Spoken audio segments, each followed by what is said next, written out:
마태복음 1장 1절 한 절의 말씀 우리 한 목소리로 합독하도록 하겠습니다. 아브라함과 시작. 아브라함과 다윗의 자손 예수 그리스도의 계보라. 아멘. 아멘. 제가 잠시 기도하겠습니다.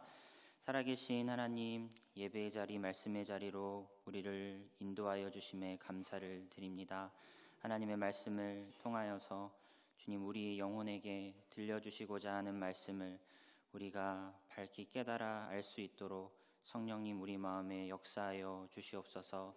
하나님의 뜻대로 더 살아갈 수 있는 힘과 능력을 얻는 귀한 은혜의 시간이 되게 하여 주옵소서. 하나님, 이 시간 빈손으로 나아오지 않고 예물 준비한 손길을 기억하여 주시고 넉넉하여 드리는 것이 아니라 하나님의 나라를 앙망하는 마음으로 드렸사오니 하나님 그 기도에 응답하여 주시고 하나님의 나라가 우리로 말미암아 편만하게 확장될 수 있도록 우리를 세우시고 사용하여 주옵소서.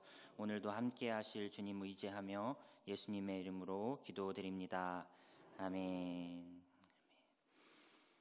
오늘 설교를 통해서 우리 성도님들이 개인의 안위, 가정의 안정을 추구하는 신앙을 넘어서 하나님의 나라를 위해 헌신하는 것이 우리의 신앙과 삶이 되어야 합니다 라는 이 메시지에 도전받으시는 시간이 되었으면 좋겠습니다. 성경은 하나님 나라라는 주제가 흐른다고 할 수 있습니다. 하나님 나라는 언약이라는 이 단어와 긴밀히 연결이 되어 있습니다. 언약의 성취, 하나님 나라의 성취, 이것은 서로 긴밀히 연관되어 있어서 이 두 주제는 성경 전체를 도도히 흐르고 있는 핵심 단어다. 언약과 하나님 나라, 핵심 단어다라고 말할 수 있겠습니다. 이 하나님 나라는 이 예수의 초림으로 성취되었고 예수의 재림으로 완성될 것입니다. 우리는 이미 시작되었으나 아직 완성되지 않은 이 하나님 나라 가운데 살고 있다라고 말씀드릴 수 있겠습니다. 이 하나님 나라라는 주제는 이 신약 시대를 사는 우리에게만 관련 있는 주제는 아닙니다. 하나님께서는 아브라함을 택하여 부르실 때도 다윗을 택하여 부르실 때에도 하나님 나라를 염두에 두고 그들과 약속하시고 언약을 맺으셨습니다. 신약의 첫 번째 책 마태복음이 구약의 수많은 인물 중에서 특별히 아브라함, 다윗 이렇게 언급한 데에는 그만한 이유가 있다고 생각됩니다. 아브라함, 다윗 둘 다 모두 언약과 깊은 관련이 있는 인물이기에 언급되었다고 볼 수 있습니다. 아브라함 언약의 성취, 다윗 언약의 성취, 두 언약의 모든 언약의 사실은 성취자로서 예수 그리스도를 부각시키기에 용이하기 때문에 특별히 두 인물이 언급된 것으로 보입니다. 먼저 아브라함 언약에 대해 생각해 볼 터인데 그에 앞서 언약이란 무엇인가 이 성경적 정의를 먼저 정리해 보는 것이 좋을 것 같습니다. 지금까지 말씀드린 서론을 조금 정리를 해보면 설교의 주제의 결론은 이렇습니다.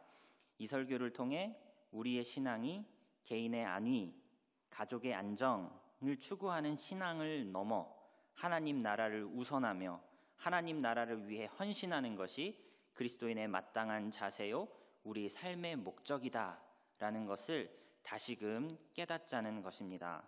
이를 위해 마태복음 1장 1절이 언급하고 있는 아브라함 그리고 다윗을 언약의 관점, 하나님 나라의 관점에서 살펴본 뒤에 언약의 성취 예수 그리스도, 하나님 나라의 성취 예수 그리스도시라는 점을 드러내어 예수는 우리의 삶의 수단이시며 길이시며 목표이시라는 것을 더욱 확실히 깨닫는 시간이 되었으면 좋겠습니다. 이에 앞서서 먼저 성경적인 언약의 정의를 살펴보고 아브라함 언약, 다윗 언약 차례로 살펴본 뒤에 이 모든 언약을 성취하시는 그리스도에 대해 언급하도록 하겠습니다. 먼저 언약의 성경적 정의를 살펴보기 위해서 참조한 책이 있는데요. 헤르만 바빙크 개혁파 교의학이라는 책인데요. 존 볼트라는 박사님이 이렇게 한 권으로 4권짜리 두꺼운 책을 한 권으로 축약하여 압축해 놓은 저 책에 보시면 언약이라는 단어의 어원은 자르다라는 동사에서 파생한 것으로 서로 반대쪽에 놓인 도살한 짐승의 부분들 사이를 지나가는 고대 근동의 관습을 가리키는데, 이것은 언약을 깨뜨리는 사람이 그 짐승들과 같은 처지가 될 것임을 상징한다. 과거에는 서로 언약을 맺고 맹세하는 의식을 치를 때에 동물을 정수리에서부터 꽁지까지 이렇게 반을 갈라서 양쪽에 버려놓고 그 피가 낭자한 사이를 언약의 당사자 둘이 걸어가면서 우리 둘 중에 누구든 오늘 맺은 언약을 어기면 이 동물들과 같은 처지가 되어도 좋다라는 맹세의 의식 속에서 이 자르다라는 그 말에서 언약이라는 단어가 기원했다라고 합니다. 이것과 관련된 장면이 창세기 15장에 잘 나와 있는데요. 창세기 15장 7절에 보시면 하나님께서 아브라함에게 다음과 같이 말씀하시는 장면이 기록되어 있습니다. 제가 읽겠습니다. 또 그에게 이르시되 나는 이 땅을 내게 주어 소유를 삼게 하려고 너를 갈대아인의 우르에서 이끌어낸 여호와이니라. 이 땅 가나안 땅 주겠다.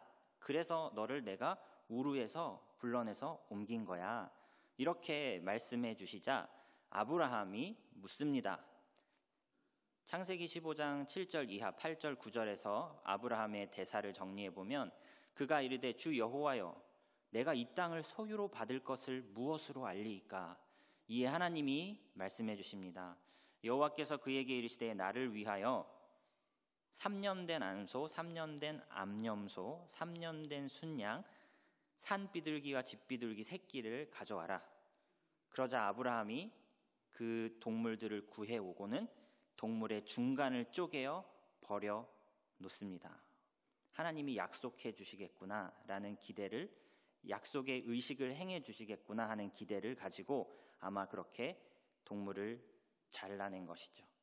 그리고는 그날 밤 해가 져서 어두울 때에 다음과 같은 일이 일어났다고 성경은 기록합니다. 15장 17절 우리 한 목소리로 합독해 주시겠습니까? 시작. 그리고는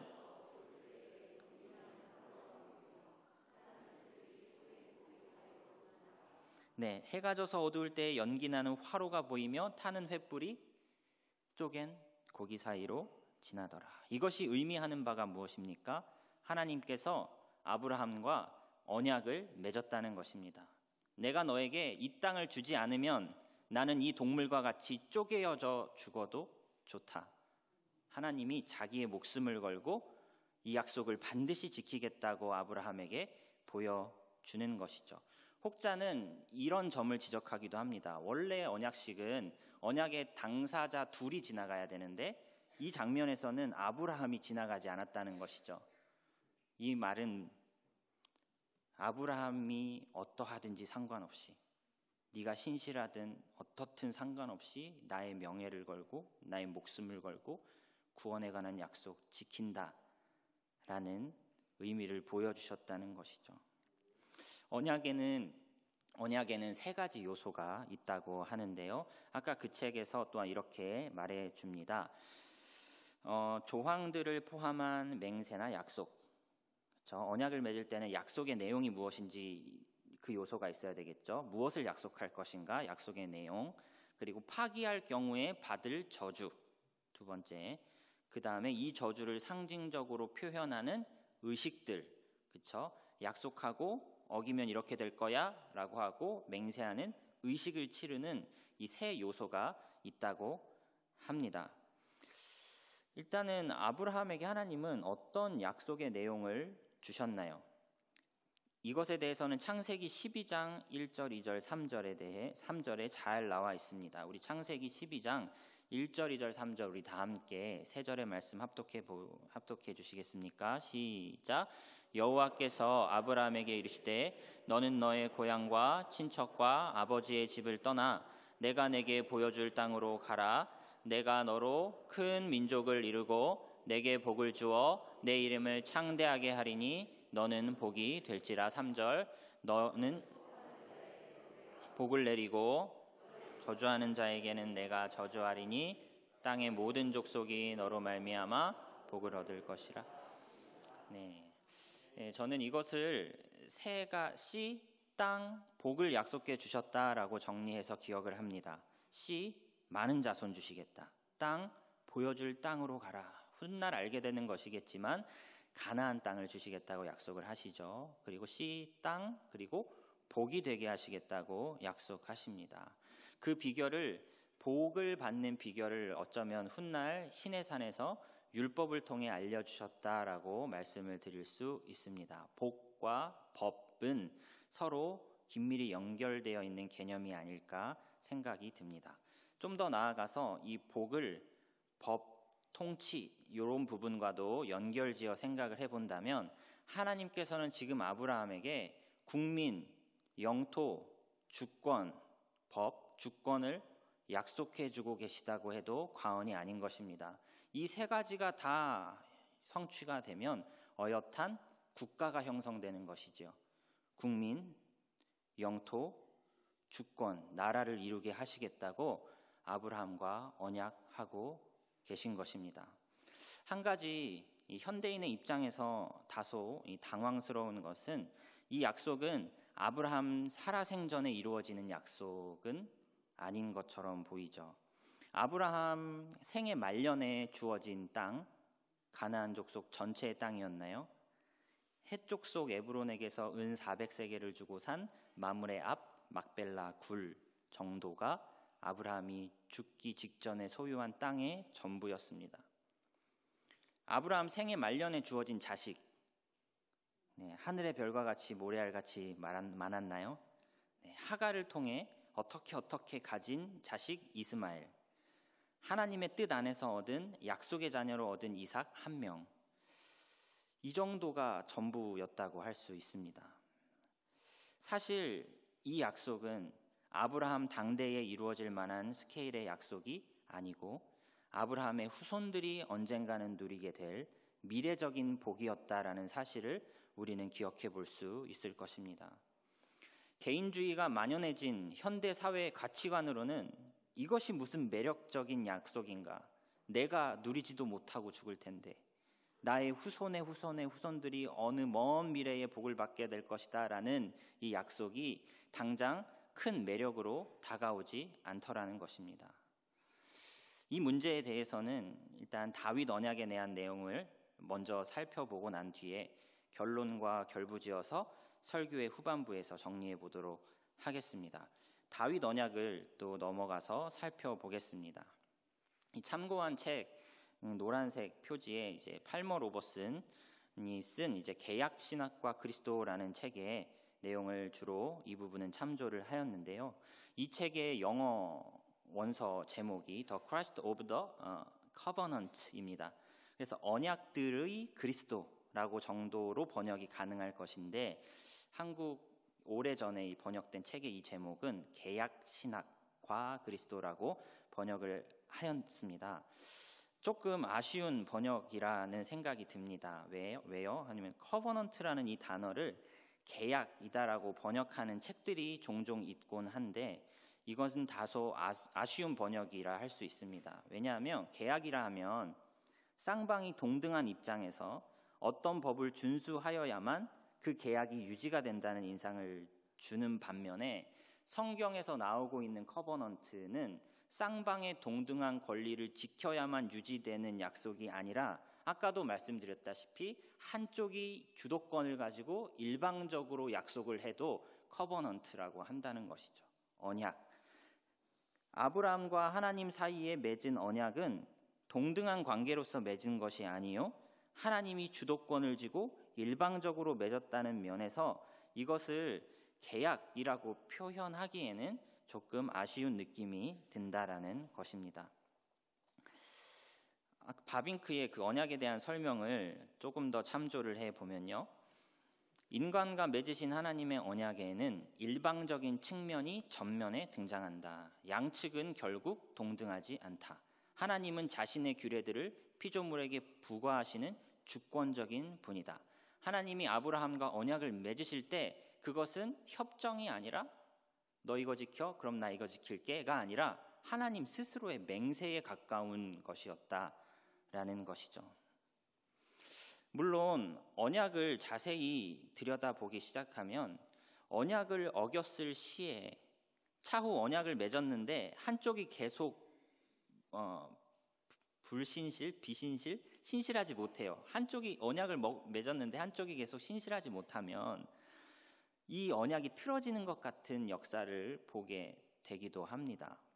언약에 딸려있는 약속의 조항을 어겼을 시에 겪게 되는 저주의 조항들을 살펴보면 이 언약이 유지되려면 결국은 쌍방간의 의무를 다하는 자세가 필요하겠구나라고 생각이 드는 것도 사실입니다. 인간 편에서 어느 정도 의무를 다하고 인간 편에서 어느 정도 조항들을 잘 지켜야 하나님과의 언약이 유지되는 것 아니겠습니까? 라고 보여지기도 한다는 것이죠. 하지만 조금 더 유의하여 이 대목을 살펴보면 이것은 뭐뭐 지키십시오라고 하는 이 언약법은 언약을 맺기 위한 조건으로 주어지는 것이 아닙니다. 언약을 맺은 후에 은혜로 언약에 포함된 사람들이 행해야 할 규칙이다. 다시 말을 하면요, 지켜야 언약이 성립되는 게 아니라요, 언약을 성립시켜 놓고 법을 주신다는 것입니다. 지키면 복을 줄게가 아니라 내가 너를 사랑해, 너는 내 아들이야, 너는 내 백성이야, 나는 너의 하나님, 너는 내 백성이야 라고 확실한 관계를 정립한 상태에서 법을 주신다는 것이죠. 우리가 하나님의 백성이 되었기 때문에 너는 하나님의 백성이야, 그러니까 하나님의 백성답게 살 조항을 가르쳐 줄게 라고 하시는 것이지, 하나님의 백성이 아닌데 이렇게 지켜면 하나님의 백성이 된다, 이런 식으로 조건부로 주어진 조항이 아니다라는 것입니다. 이에 대해서 이제 송재근 교수님이 정리한 예전에 이 책이 있는데요, 지금은 좀 구하기가 어렵지 않나 싶은 책인데 저 책의 설명을 조금 많이 인용을 해보았습니다. 21페이지에 이런 내용이 있습니다. 언약과 법은 어떤 관계를 가지는가? 법은 언약이라는 공적인 관계가 형성되고 난 뒤 그 언약을 유지하기 위한 수단으로 주어진 것이다. 즉, 남편과 아내의 관계가 이루어져야 남편이 아내에게 지킬 법도가 의미 있는 것과 같다. 아내와 남편이 아닌데 아내와 남편이 아닌데 모르는 남자에게 남편이면 이렇게 하셔야 됩니다, 이렇게 하는 게 의미가 없다는 것이죠.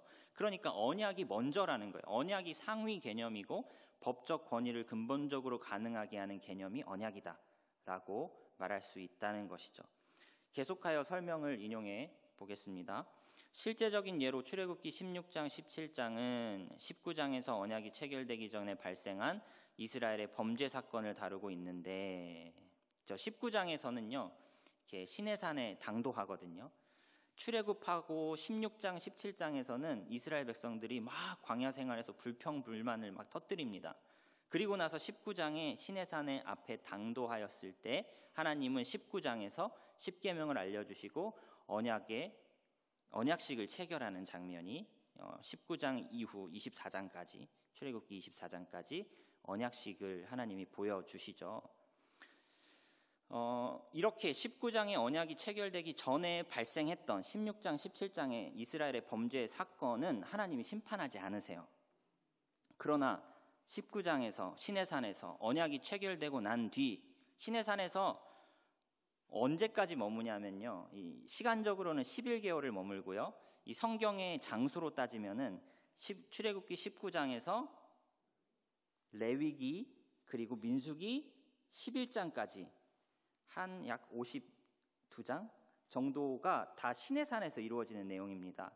이렇게 제사법, 무슨 율법을 다 가르쳐주고 난 뒤에 11장에서 시내산을 딱 출발하면서 이스라엘의 불평이 또 시작돼요. 광야 생활 못 해먹겠네, 음식이 없네, 물이 없네, 막 똑같은 불만인데 이 11장에서 이후에는, 민수기 11장 이후에는 하나님이 여지없이 그들을 심판하십니다. 이것은 하나님의 한 변덕을 나타내는 것이 아니라 이제 출애굽기 19, 24장에서 이스라엘은 하나님과 돌이킬 수 없는 언약 관계를 형성했기 때문이다. 즉 구약의 법은 그 자체로 효력을 발휘하는 것이 아니라 언약 체결에 근거하고 있다. 그러므로 구약의 법을 명확하게 정의하자면 언약법인 것이다. 다시 아까 이야기를 좀 정리를 해보면요, 하나님께서는 많은 자손을 주시겠다고 약속을 하시고는 그 약속을 가나안 땅이 아니라 애굽 땅에서 이스라엘의 식구들을, 야곱의 식구들을 번성하게 하시죠. 애굽의 풍요로움을 기반으로 400년 만에 장정만 60만이 되는, 모두 합치면 아마 200만 명이 넘었을 것이라 추정이 되는 규모로 이스라엘 자손을 번성시켜 주십니다. 이로써 씨에 대한 약속이 성취가 되죠.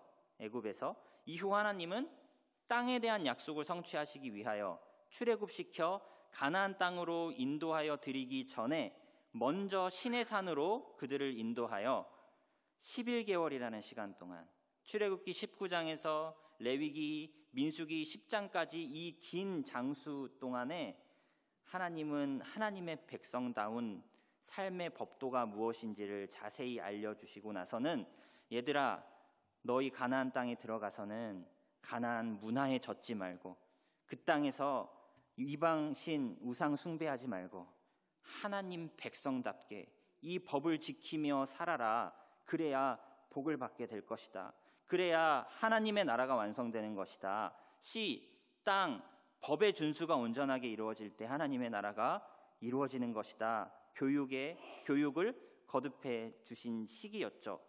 그렇게 출애굽하여 광야로 인도되어 시내산에 이르기까지, 출애굽하고 시내산에 이르기까지 이 짧은 광야 생활 동안, 출애굽기 15장, 16장, 17장, 19장에 이르기까지 물이 없네, 양식이 없네, 불평하였어도 하나님 어떻게 해주시냐면요, 마라의 쓴물을 단물로 변하게 하시고 반석에서 물이 나게 하시고 만나와 메추라기로 그들을 먹이시고 달래시고, 그리고 나서 민수기 11장에 갔을 때 하나님은 동일하게 불평불만하는 이스라엘 백성에게 하나님은 그들의 진영의 끝을 불로 불살라 버리시고 그곳 이름을 다베라라 부르게 만드셨으며, 음식에 대해 불평하자 엄청난 메추라기로 먹이신 뒤 그들을 쳐서 그곳 이름을 기브롯 핫다와 탐욕의 무덤이다라고 부르게 만드십니다.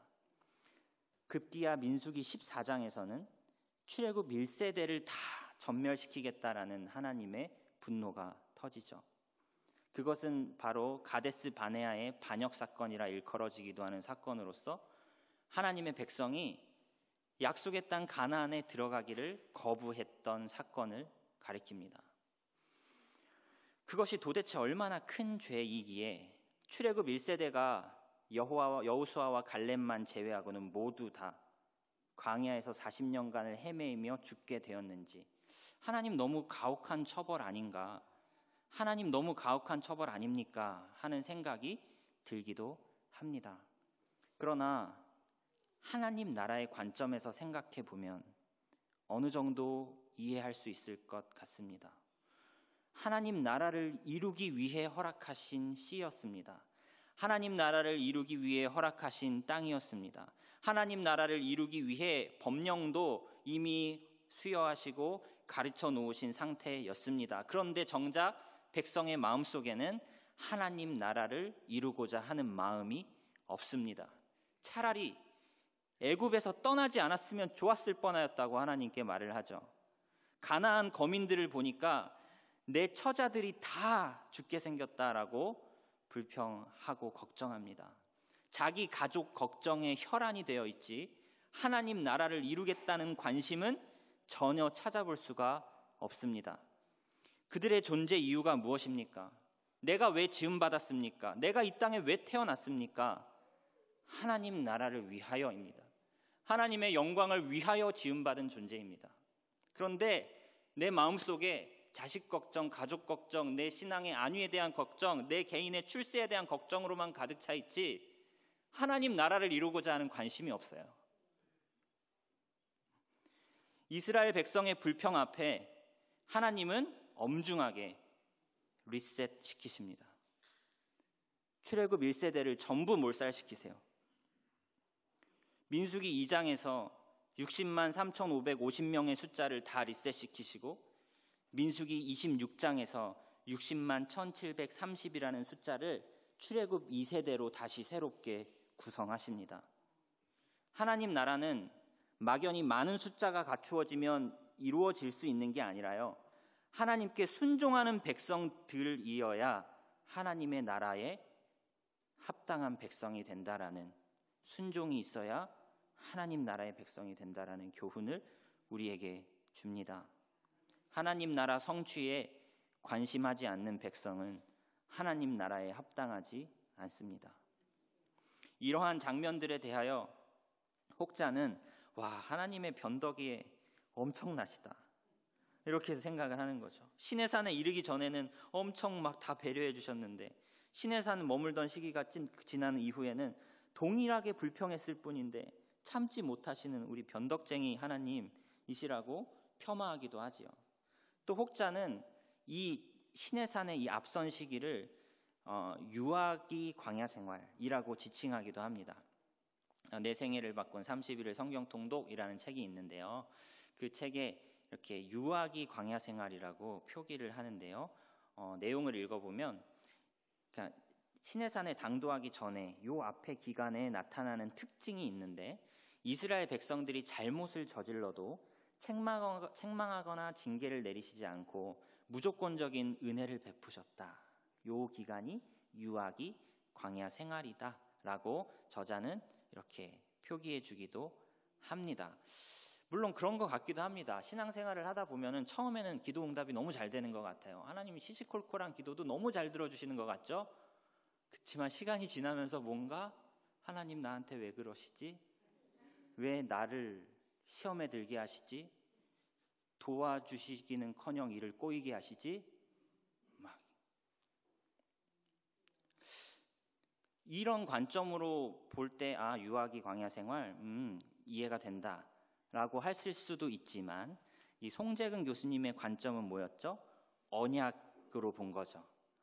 언약이라는 관점으로 보았을 때 시내산 율법 수여 사건, 시내산 언약 사건의 전과 후 하나님은 법을 어떻게 적용하시는지, 언약 백성은 하나님의 법에 더욱더 순종할 의무가 강화된다는 것이죠. 이제는 너 내 백성이야, 나는 너의 하나님이야, 이 관계가 확실히 언약 가운데 형성되었기 때문에 이제는 하나님 백성답게, 하나님 자녀답게 살아야 한다는 의무가 훨씬 강하게 부여된다는 것이죠. 너의 꿈은, 나의 관심은 네 잘 되는 거 아니라 너로 말미암아 하나님의 나라가 이루어지기를 원한다. 그래야 너도 행복하고 그게 내가 이 땅을 창조한 이유야. 너에게만 관심하지 말고 하나님의 백성의 법을 준수함으로 하나님 나라를 꿈꾸며 살아라. 이 법을 지키면 그 나라가 이루어질 거야. 이런 관계 안에서 그 관계에 합당한 삶을 살지 않는 것은 하나님의 책망과 징계를 받기에 마땅한 경우가 된다라고 설명하는 것이죠. 법을 지켜야 할 의무는 이미 은혜 받은 백성에게 요구하는 겁니다. 하나님이 아무것도 안 해주고 법으로 엄하게 다스리는 신이 아니라 엄청난 사랑을 부어주시며 더 나은 하나님의 나라를 확장하는 단계로 나아가도록 우리를 훈육하시고자 은혜로 사랑하시면서 법을 요구하시는 것이죠. 법을 지켜야 하나님의 백성이 돼, 이런 게 아니라 너 하나님의 백성이야, 너 이래도 구원은 받지만 하나님의 나라, 나는 너의 하나님, 너는 내 백성, 이 관계가 어떻게 시작이 됐나요? 내가 착해서 시작됐나요? 내가 뭐 남들보다 뛰어난 구석이 있어서 이 관계가 시작이 됐나요? 우리에게는 어떠한 그럴 만한 조건이 있어서 이 관계가 시작된 게 아닙니다. 하나님의 일방적인 선택이에요. 아브라함이 하나님을 찾았대요? 창세기 12장 이전에 아브라함이 하나님을 막 찾았대요? 그냥 갈대아 우르 우상 소굴 속에서 있는 아브라함을 하나님이 그냥 만나 주신 거예요. 일방적인 선택, 일방적인 은혜로 너는 내 백성이야. 그러면서 언약을 맺으시기 때문에 이 언약을 우리는 은혜 언약이다라고 부르는 것이죠. 이 언약이 세상의 어떠한 계약이나 당대의 어떤 언약과도 구분되는 차이가 있어요. 하나님은요, 이 언약이 파기될까봐 파기되지 않도록 회복의 방법으로 제사의 제도를 허락하십니다. 세상의 계약 관계에서는 이런 게 없어요. 그냥 당사자가 신실하지 못하면 파기죠. 근데 하나님은 언약의 당사자가 신실하지 못할 때 제사 제도를 마련해 줘서 너 이렇게 제사하면, 너 이렇게 나아오면 이 언약 유지된다라는 은혜의 방편을 베풀어 주셨다는 것이죠. 이처럼 성경이 말하는 언약은 세상의 언약과도 다른 은혜로운 언약입니다. 하나님은 이 은혜 언약에 스스로 자기를 묶어요. 자기 혼자 쪼갠 고기 사이를 지나가시죠. 너의 어떠한 신실하지 못한 모습에도 불구하고 나는 내 목숨 걸고 내 명예 걸고 이 꿈을 이루겠다. 너를 구원하겠다. 하나님 나라를 완성하겠다. 우리에게 맹세하시고 선포하시죠.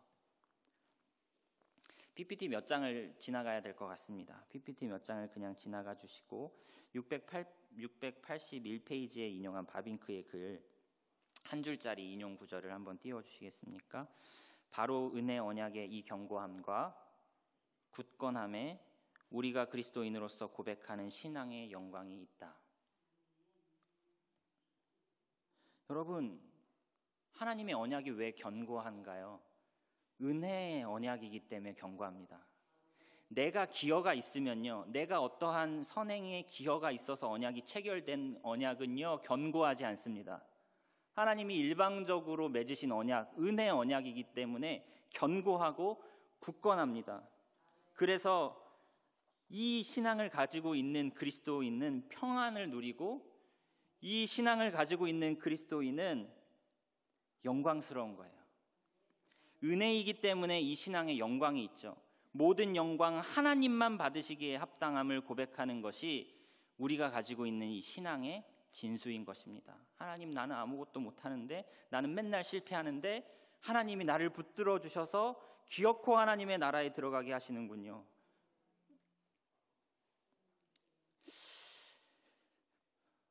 하나님 나라는 어떤 면에서 보면 이 다윗 때에 절정을 이루었다라고 평가를 하기도 합니다. 하나님의 나라의 모습이 다윗 때가 절정이 아니었을까? 사무엘하 5장에서 다윗은 헤브론에서 7년 동안 남부지방 헤브론에서 7년 동안 왕으로서 통치 후에 7년 만에 예루살렘 성을 정복하여서 이스라엘의 중앙 집권화 체제를 이룩하죠. 이게 사무엘하 5장의 내용입니다. 그리고 사무엘하 6장에서는 하나님의 법궤를 그 정복한 예루살렘 성으로 들여오면서 하나님의 통치와 다윗의 통치가 합치되는 이미지를 보여줍니다. 그리고 사무엘하 7장에 이르러서 하나님은 다윗에게 그의 모든 적들로부터 안식을 주셨다라고 표현을 하시면서 이전에 이스라엘이 경험하지 못했던 평화가 다윗 통치기 때에 이루어지고 있다라는 사실을 그려줍니다. 예루살렘 정복하지요. 거기에 하나님의 임재를 상징하는 법궤가 들어오지요. 그리고 주변의 모든 적들을 다 평정하여 안식을 허락하시죠. 하나님의 나라의 절정의 모습이 아니었을까 생각을 한다, 평가를 받을 수 있다는 것이죠. 다윗은 예루살렘에 자신의 왕궁으로 백향목궁을 건설한 이후에, 자기의 왕궁을 가진 이후에 다윗이 하나님의 법궤를 이제는 더 이상 천막이 아닌 하나님을 위한 집에 모시고 싶다. 라는 생각으로 성전 건축을 소망하게 됩니다. 하나님이 허락하셨나요? 하나님이 허락하지 않으시고 이렇게 말씀하셨어요. 사무엘하 7장 11, 12, 13, 14절 우리 한번 연속해서 한번 읽어보았으면 좋겠습니다. 사무엘하 7장 11절 하반절부터 14절까지 여호와가 시작.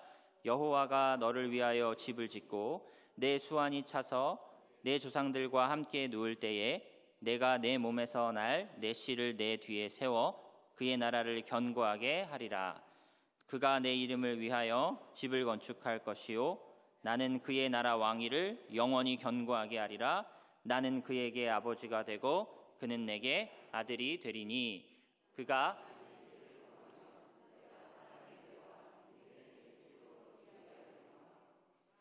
징계하려니와 여기까지입니다. 징계하려니와. 다윗 언약의 요소를 정리해 보면요, 이렇게 세 가지인 것 같습니다. 네 아들의 나라를 영원히 견고하게 하리라. 내 아들이 내 이름을 위하여 집을, 성전을 건축할 것이다. 영원히 왕위가 견고할 거다.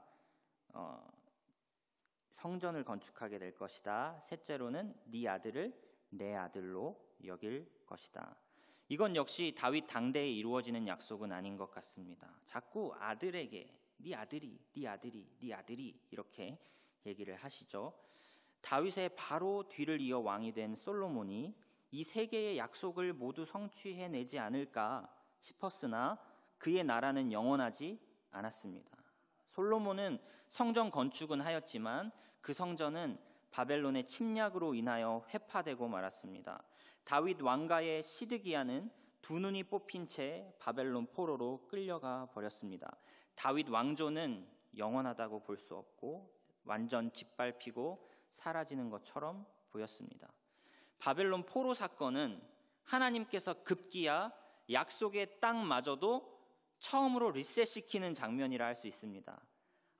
여러분, 바벨론의 위치와 아브라함이 처음 부름받았던 갈대아 우르라는 위치가 그 동네예요. 바벨론 포로 사건은 이 땅에 사는 백성들을 다 처음으로 돌려버리는 것이죠. 하나님의 나라가 리셋되는 장면입니다. 이스라엘 백성들을 그 땅에서 빼내어 처음의 장소 갈대아우로 바벨론으로 그들을 다시 리셋시키십니다. 가나안 땅에 살면서 하나님의 법대로 살지 않았습니다. 하나님 나라 백성답게 살지 않았습니다. 세상과 적당히 타협하며 우상에 살포시 젖어 살았습니다. 하나님 나라에 관심하지 않는 백성은 하나님 나라에 적합하지 않습니다. 하나님께서 약속의 땅에서 그들을 내쫓으십니다.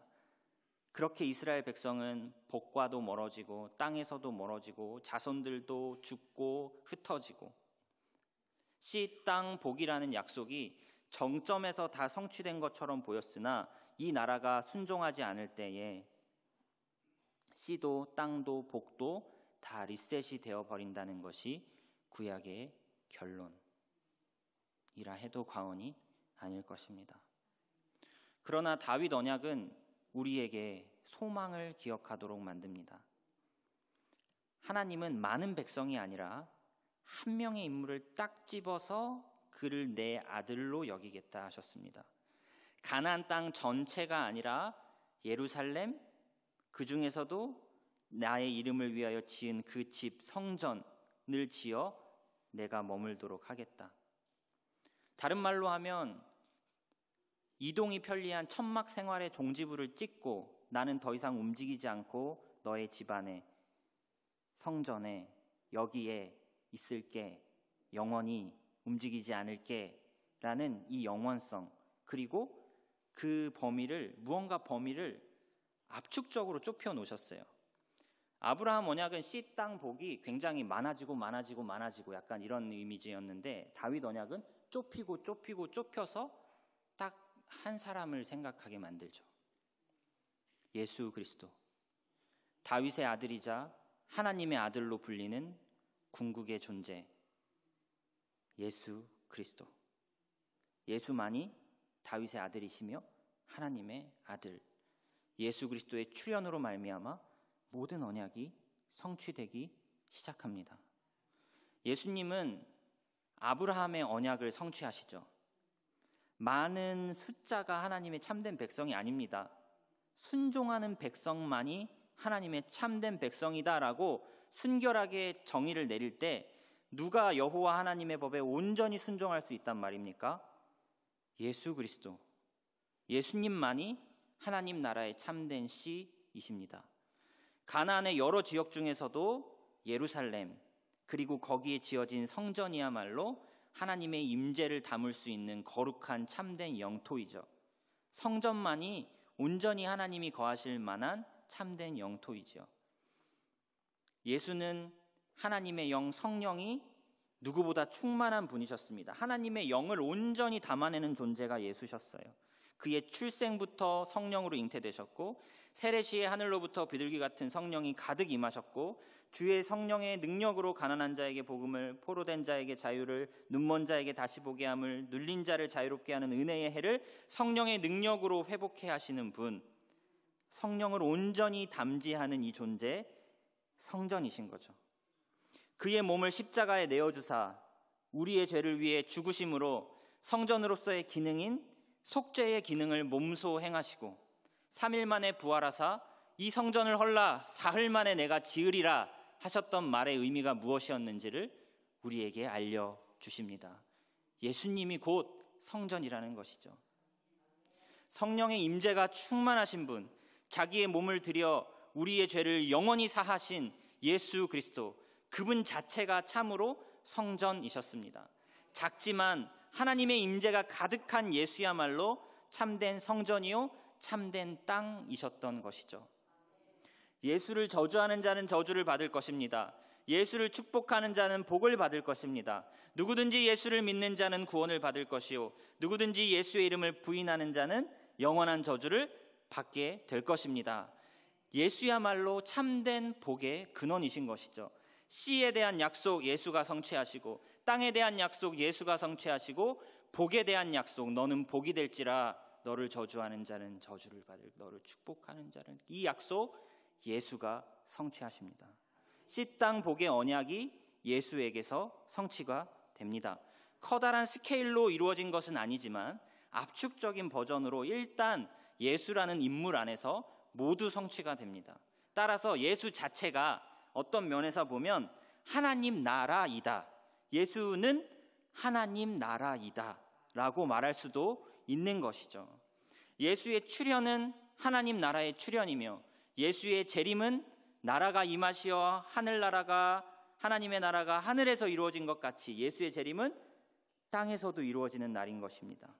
예수로 말미암아 하나님의 나라는 시작되었고 확장되기 시작합니다. 예수를 믿어 그 죄가 씻겨진 자는 진정한 하나님의 백성이 된대요. 이제 예수를 믿으면 변치 않는 하나님의 사랑을 입어 하나님의 백성이 되는 시대가 열려집니다. 예수로 말미암아 참된 하나님의 나라가 확장되기 시작합니다. 죄와 문제와 관련하여 완전한 대안이 제시가 됐습니다. 예수를 믿으면 모든 죄를 다 사하여 주신다는 이 대안이 선포되고 완전한 승리의 시대, 참된 하나님의 백성이 모집되는 시대가 열렸습니다. 예수는 나병 환자를 손을 대어 고치십니다. 예수님 말씀만으로도 손 안 대고 말씀만으로도 고치실 수 있고, 저기 우리 집에 종이 죽어갑니다, 우리 집에 딸이 죽어갑니다 해도 말씀만으로 원거리 환자도 고치실 수 있는 분이신데 굳이 나병 환자에게 손을 대시며 그를 치유하십니다.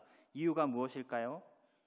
이전까지는 정과 부정이 만나면, 정과 부정이 접촉하면 정이 오염이 돼요. 부정이 옮아와요. 이런 시대였다면 예수의 시대는 정과 부정이 만나면 누가 변해요? 부정이 변합니다. 의와 죄가 접촉하면 죄가 물러나는 시대를 주님이 열어주신 것이죠. 이전까지는 정결해지기 위해서 구약의 성도들은 수비적인 자세를 취하며 인생을 살았습니다. 이방인과 접촉하지 마, 나병 환자와 접촉하지 마, 세상의 문화와 접촉하지 마, 접촉하지 마, 접촉하지 마, 이게 대안이었다면 이제 예수 아는 자들은 예수를 힘입어 그 거룩함을 전파하는 공격적인 시대가 지금 우리가 사는 신약 시대의 특징인 것입니다. 빛으로 소금으로 세상 속으로 나아가라는 것이죠. 예수를 만난 사마리아 여인, 우물가의 여인은 자신이 들고 온 물동이를 버려두고 동네로 달려들어가 내가 메시아를 만났노라고 선포하지 않을 수 없었습니다. 예수를 만난 베드로와 제자들 어부였지요. 그물을 버려두고 예수를 쫓으며, 어부는 어부인데 고기를 건져 올려 죽여서 사는 어부가 아니요, 사람을 건져 올려 살리는 어부로서의 삶을 시작합니다. 누구든지 자기 십자가를 지고 나를 따르지 않는 자도 능히 내 제자가 되지 못하리라. 예수를 따른다는 것, 예수를 닮는다는 것, 무엇을 의미하는 것입니까? 그것은 십자가를 지는 것입니다. 예수님께서 십자가를 지시기 위해 이 땅에 오셨습니다 라고 해도 과언이 아닐 것입니다. 죽음으로 하나님 나라를 이루기 위해 오셨습니다.